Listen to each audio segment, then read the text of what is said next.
நம்முடைய நம்பிக்கைகளை வைத்து, நம்முடைய கற்பனைகளை வைத்துக் கொண்டுதான் நாம கடந்த கால நிகழ்வுகளையே கட்டமைக்கிறோங்கய்யா.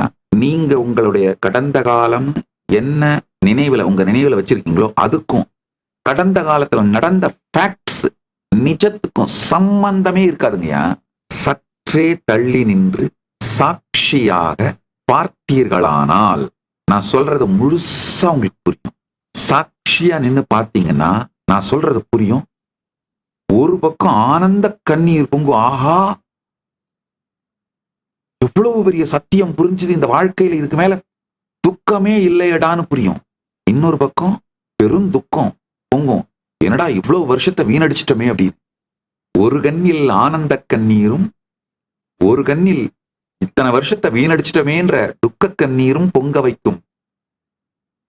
பரம சத்தியம் இது, புரிந்து கொள்ளுங்கள். உங்கள் கடந்த காலத்தை பற்றி நீங்கள் வைத்திருக்கும் கருத்து, அத உங்க கடந்த காலத்தை பத்தி நீங்க வச்சிருக்கிற கருத்தை பேஸ் பண்ணி தான் உங்களை பத்தியே உங்களுக்கு ஒரு ஐடியாவை கிரியேட் பண்ணுவீங்க. அதை வச்சுதான் உங்க வாழ்க்கையில எல்லா எதிர்கால முடிவையும் எடுப்பீங்க. என்ன பிசினஸ் பண்ணலாம், என்ன இன்வெஸ்ட் பண்ணலாம், எந்த மாதிரி வாழ்க்கை துணையை தேர்ந்தெடுக்கலாம், இல்ல எந்த மாதிரி வாழ்க்கை முடிவுகளை எடுக்கலாம். மேஜரான உங்களுடைய எல்லா முடிவுகளையும் உங்களுடைய கடந்த காலத்தை பற்றி நீங்கள் வைத்திருக்கும் கருத்து, அதாவது உங்களால என்னென்னலாம் சாதிக்க முடியும், எதெல்லாம் நீங்க ஜெயிப்பீங்க, எதெல்லாம் நீங்க தோப்பீங்க, என்ன பண்ணா, இந்த மாதிரிலாம் நீங்க ஒரு கருத்துக்கள் வச்சிருக்கீங்க. அது மொத்தமுமே சத்தியம் சாராத கற்பனை கட்டுரு. அதை மட்டும் கொஞ்சம் புரிஞ்சுக்கிட்டீங்கன்னா உங்கள் எதிர்காலம் மிகப்பெரிய சாத்தியமும் அளவில்லாத உற்சாகமும் தெளிவும், அப்படியே ரீசெட் பட்டனை தட்டி விட்டு ரீஸ்டார்ட் பண்ண மாதிரி இருக்குங்க. மொத்தத்தையும் டெலீட் பண்ணிட்டு, பாஸ்ட டெலீட் பண்ணிட்டு கம்ப்ளீட்டா ஃப்ரெஷ்ஷா லைஃப் ஆரம்பிக்கிற அந்த சக்தியும் உற்சாகமும் தைரியமும் வந்துருக்கு. உங்களுடைய கடந்த கால வலிகள், காயங்கள், அதை பற்றி நீங்கள் வைத்திருக்கும் கருத்து, இது எல்லாமே போலிங்கயா. கொஞ்சம் சாட்சியா பாருங்க. வெறும் இந்த 28 நாள் மட்டும் எனக்கு கொடுங்க.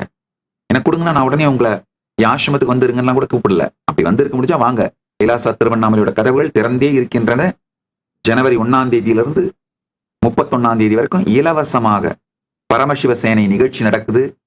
உணவு, தங்குமிடம், வகுப்புகள் அனைத்தும் இலவசமாக கொடுத்து வகுப்பு கொடுக்குறேன். அது 5 லட்சம் ரூபாய் பெருமானுடைய ப்ரோக்ராம் இலவசமா கொடுக்குறேன். அது ஒரு பக்கம்.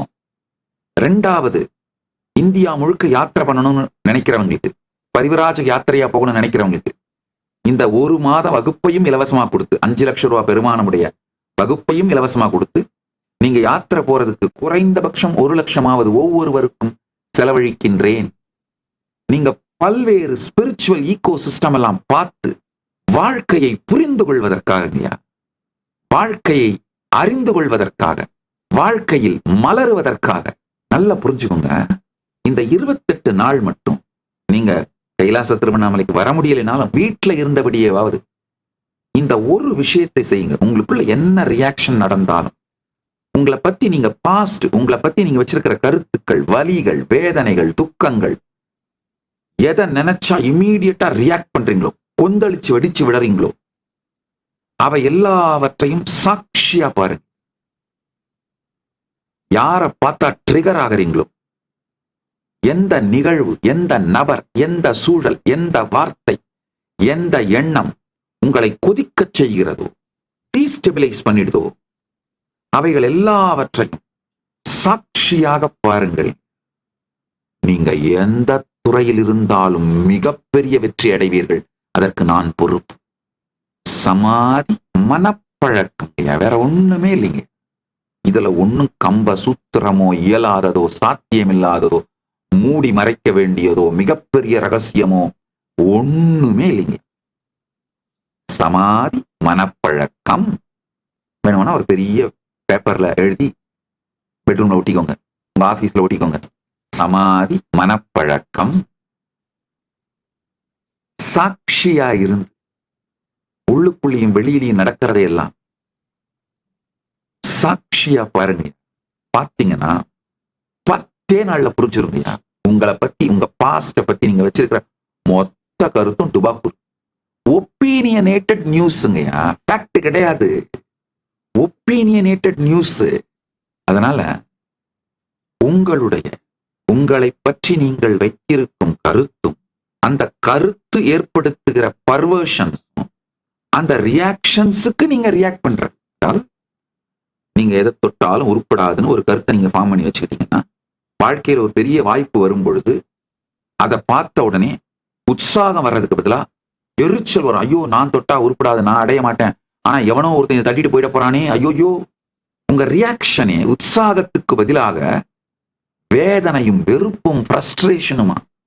அந்த ஃப்ரஸ்ட்ரேஷனை பார்த்து இன்னும் ஃப்ரஸ்ட்ரேட் ஆகி இது மாதிரியான உணர்ச்சி கொந்தளிப்பு, வலி, காயங்கள், இவைகளுக்கு நடுவிலே நடக்கின்ற போராட்டங்கள், இதனால் ஏற்படுகின்ற வெறுப்புனால திருடுறது, கொலை பண்றது, கொள்ளையடிக்கிறது, கற்பழிப்பு, ஊழல், எல்லா விதமான அதர்மத்திலும் செல்லுவதற்கான ஒரு, அது தைரியம்ன்ற வார்த்தையில சொல்ல முடியாது, செல்லுவதற்கான தற்கொலை துணிச்சல், தற்கொலை மனப்பான்மை வருகின்றது.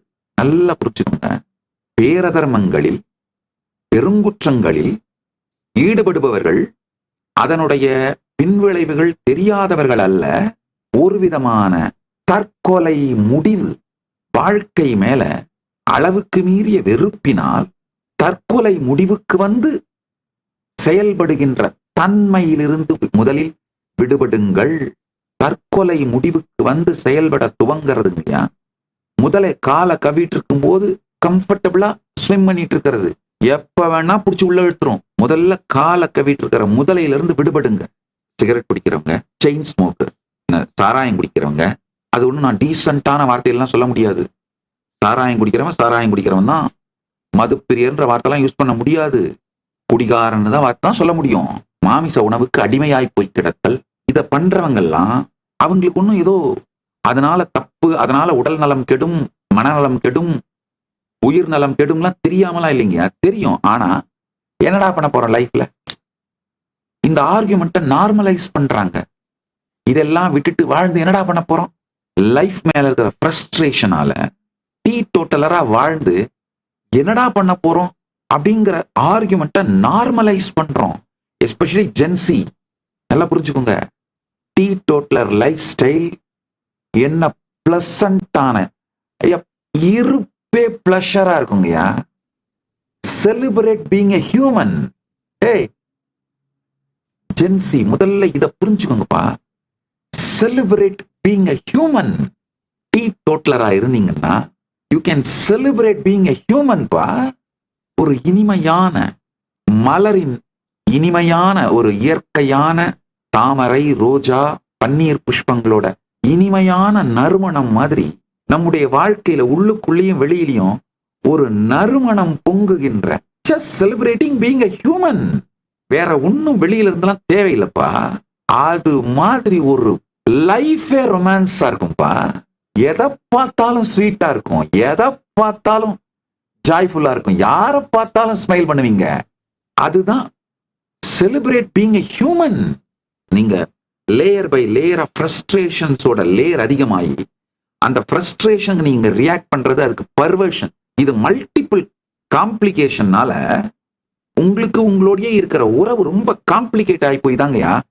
வாழ்ந்து என்னடா போறோம், அட்ரா தண்ணி அட்ரா பார்க்கலாம்டா, குடிடா என்ன வேணா குடிக்கலாம்டா, அட்ரா ஸ்மோக் பண்றா என்ன வேணா பண்ணலாம்டா, பார்த்துக்கலாம்டா, வரப்ப பார்த்துக்கலாம்டா, இருறா இதுக்கெல்லாம் கூட பயந்துட்டு இருக்கிற அப்படின்ற ஒரு தற்கொலை முடிவோடு செயல்படுகிறீர்கள். இந்த வாழ்க்கை மேல ஃப்ரஸ்ட்ரேஷன் வந்து தற்கொலை முடிவோடு செயல்படுகின்ற அந்த எண்ண ஓட்டத்தோடு அதன் காரணமாக போதை பழக்கங்கள், மற்ற இப்போ ஸ்மோக்கிங்கு, குடி இதோட நிக்கல, கஞ்சாக்கு போயிடுச்சு. மற்றபடி வேற போதை வஸ்துக்கள், பேரே தெரியல எனக்கு, அந்த மெத்து, ஏகப்பட்ட போதை வஸ்துக்கள், இதெல்லாம் வாழ்க்கையோட நார்மலைஸ் ஆக ஆரம்பிச்சிருச்சு. இது மாதிரியான மனம் உருவாக்கிட்டீங்கன்னா என்ன பண்ணாலும் ஃபெயிலியர் தான். மாசம் 10 லட்சம் இல்ல 20 லட்சம் இல்ல 50 லட்சம் சம்பளம் வாங்கினீங்கனாலும் என்ன யூஸ்? எதை வைத்து எல்லாவற்றையும் அனுபவிக்க வேண்டுமோ அது அழிந்து விட்டால், நாக்கை வைத்துத்தான் ருசிக்கணும். நாக்கு அழுகி போயிடுச்சுன்னா நீங்க எவ்வளவு ருசி விதவிதமான 1000 2000 தின்பண்டம் வச்சு என்ன உபயோகம்? கண்ணை விற்று ஓவியம் வாங்கியவனும் உடல் மனம் உணர்வை விற்று வாழ்க்கையில் எதை சேர்த்தவனும் மிக பெரும் மூடன். ஃபர்ஸ்ட் ஸ்டெப்புங்க லைஃப்ல செலிப்ரேட் பீங் எ ஹியூமன். ஒரு இந்த மனித உடலோடு மனத்தோடு உணர்வோடு உயிரோடு இருக்கின்ற இந்த நிலையை செலிப்ரேட் பண்ணுவோங்கயா. உங்களுக்குள் நிகழ்பவை அனைத்தையும் சாட்சியாக பார்க்க துவங்கினீர்களானால் கடந்த கால காயங்கள், அந்த காயங்கள் வலிகளாலே ஏற்படுகின்ற எதிர்காலத்தை பற்றிய பயம், இதெல்லாம் லேயர் பை லேயர் பை உறிஞ்சு விழுந்துருங்கயா, கரைஞ்சு விழுந்துரும். அவை எல்லாமே போலின்னு புரிஞ்சிருங்கயா. இதுல ஒரு கெட்ட செய்தி என்னன்னா, இந்த சத்தியங்கள் சின்ன வயசுலயே உங்களுக்கு கற்றுக் கொடுக்கப்பட்டு நீங்க அதை நடைமுறைப்படுத்திக்காம இது உங்கள் வாழ்க்கை பாடமாக உங்களுக்கு அளிக்கப்படாதது. நல்ல செய்தி என்னன்னா, இப்ப செய்ய ஆரம்பிச்சீங்கன்னா கூட எதிர்காலம் நல்லா இருக்கிறது மட்டும் இல்ல, ஒரு முக்கியமான சத்தியத்தை புரிந்து கொள்ளுங்கள். உங்கள் கடந்த காலம் மாறும். இங்கதான் நான் நுழைகிறேன். அசாத்தியமானது என்று நீங்கள் நினைப்பவற்றை சொல்லுவதும் அதை உங்களுக்கு சாத்தியமாக்குவதும் தான் என் வாழ்க்கையின் குறிக்கோள். அதை கடந்த 40 ஆண்டுகளுக்கும் மேலாக தொடர்ந்து கோடிக்கணக்கான மக்களுக்கு செய்து கொண்டிருக்கின்றேன். இப்பொழுதும் செய்கின்றேன், இனியும் செய்வேன். இந்த சத்தியத்தை புரிந்து கொள்ளுங்கள். சாட்சியாக உங்களுக்குள்ளும் வெளியும் நடப்பவை அனைத்தையும் சாட்சியாக பார்க்க துவங்கினீர்களானால், சாட்சியையே சாட்சியாக பார்க்க துவங்கினீர்களானால் எதிர்காலம் பற்றிய பயங்கள் துக்கங்கள் கரையும். தொடர்ந்து பயம், குற்ற உணர்ச்சி, துக்கம், ஆற்றாமை, பொறாமை, வயிற்றெரிச்சல், இதுல இருந்தெல்லாம் ரியாக்ட் பண்றது அடங்கும். உங்கள் எதிர்காலத்தின் சாத்தியக்கூறுகள், உங்கள் வாழ்க்கையை பற்றி, எதிர்காலத்தை பற்றி உங்களுக்கு இருக்கின்ற பயங்கள் அனைத்தும் கரைந்து ஒரு மிகப்பெரிய ஸ்திரத்தன்மையும், ஸ்திரத்தன்மையின் மீது கட்டி எழுப்பப்பட்ட ஸ்ரத்தை, நம்பிக்கை, வாழ்க்கையை பற்றிய ஒரு புதிய நம்பிக்கை மலரும். இதெல்லாம் கூட நீங்க லாஜிக்கா புரிஞ்சுக்கலாம். நான் அடுத்து சொல்றதுதான், உங்கள் கடந்த காலத்தை பற்றி நீங்கள் வைத்திருக்கின்ற கருத்து மட்டுமல்ல, கடந்த கால அனுபவமே மாறும். மீண்டும் ஒருமுறை கதவை திற, காற்று வரட்டும். பகவான் ஸ்ரீ நித்யானந்த பரமசிவம் அருளும் சிறப்பு நீரலை சத்சங்கம்.